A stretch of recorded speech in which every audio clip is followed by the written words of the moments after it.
Bismillahirrahmanirrahim. Assalamualaikum warahmatullahi wabarakatuh. Alhamdulillah, kita bertemu lagi pada minggu ini dalam mata pelajaran Tauhid. Okay, saya harap kamu bersedia untuk belajar pada hari ini.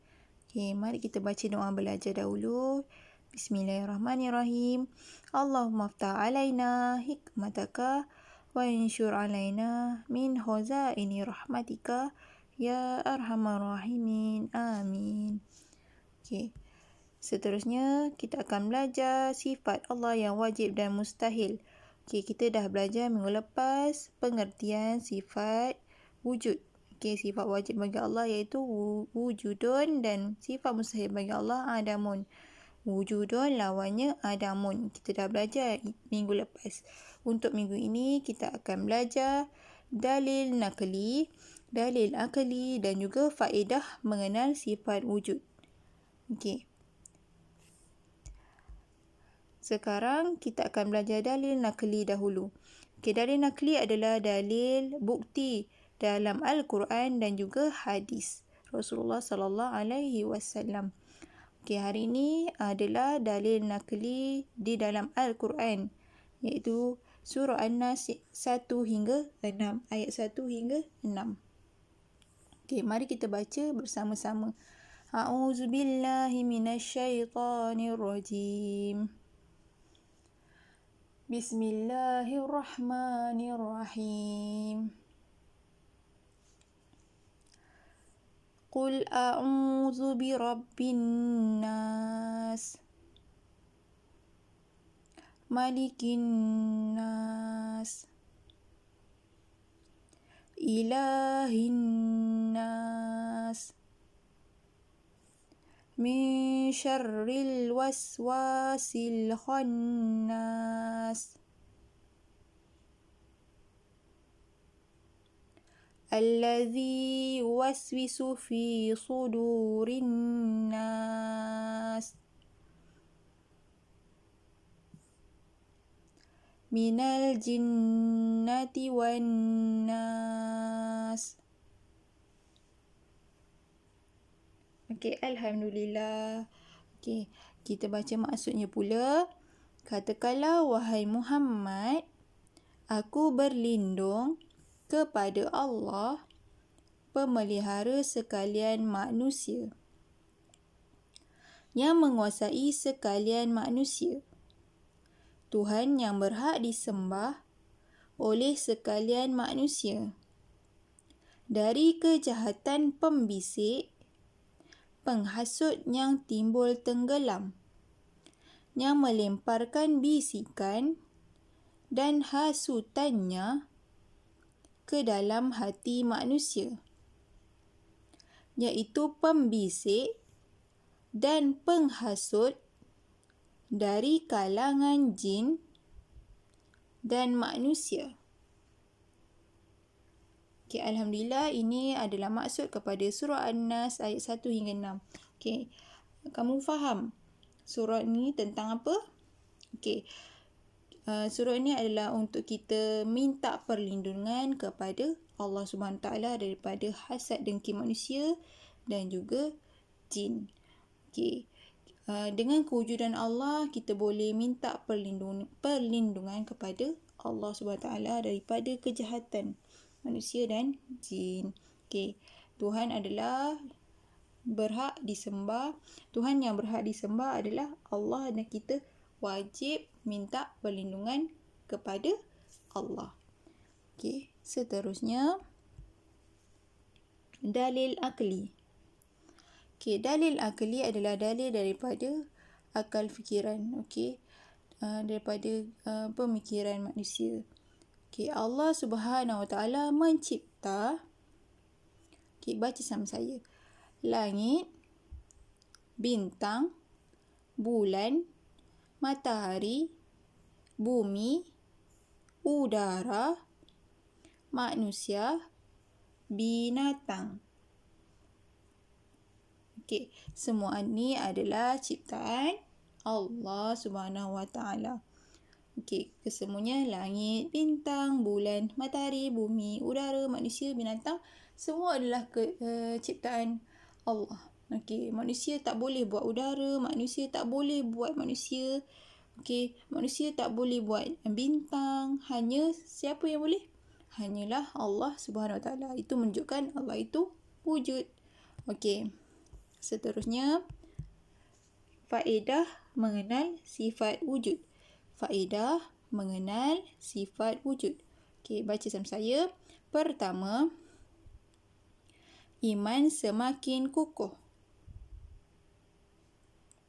Kedua, patuh dan taat perintah Allah Subhanahu Wa Taala.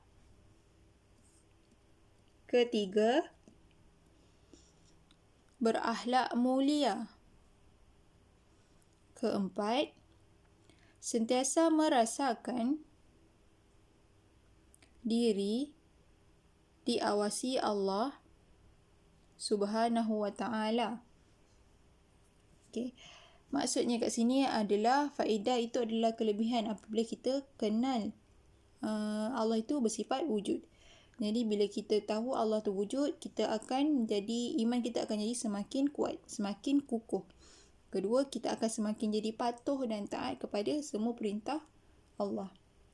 Dan ketiga, kita akan menjadi berakhlak mulia.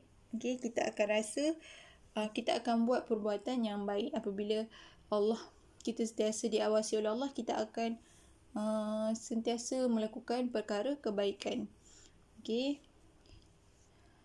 Dan keempat, kita akan rasa Allah diawasi. Kita akan rasa diri kita diawasi oleh Allah. Okay.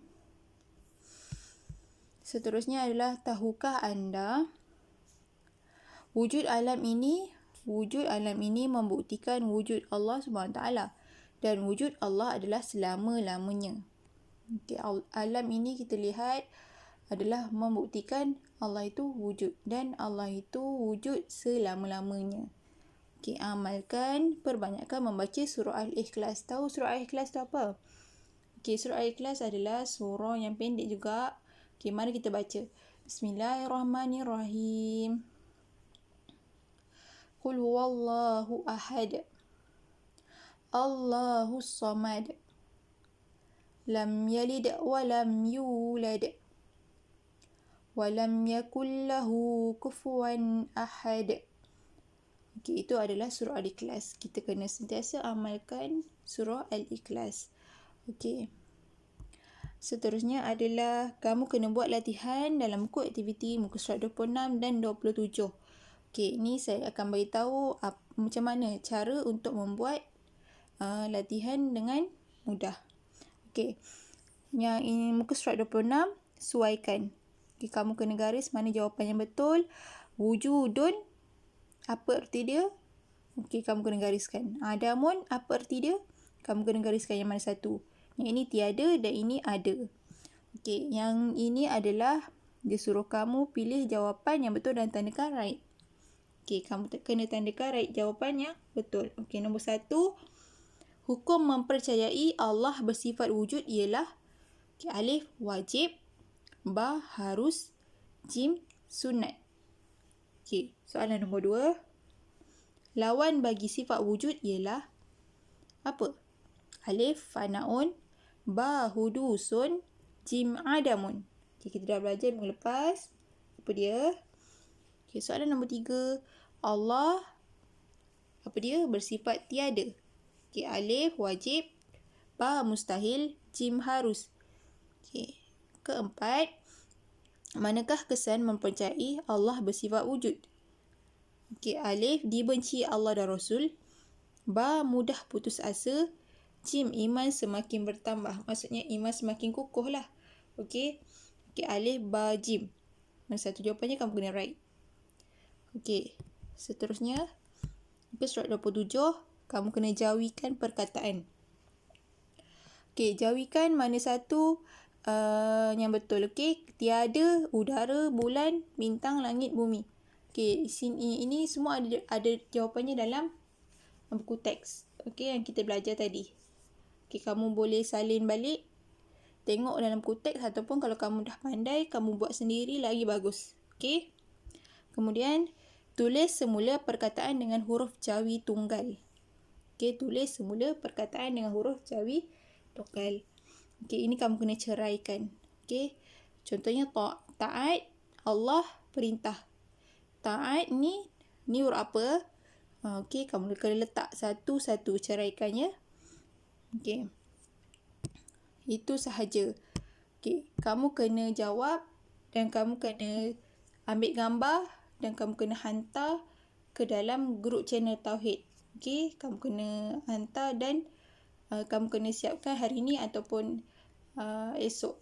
Okey, esok kamu boleh siapkan dan hantar terus kepada saya. Okey, itu sahaja untuk hari ini. Saya harap kamu boleh jawab dan faham pelajaran hari ini. Apa-apa masalah boleh hubungi saya. Okey, semoga bermanfaat. Sekian, terima kasih.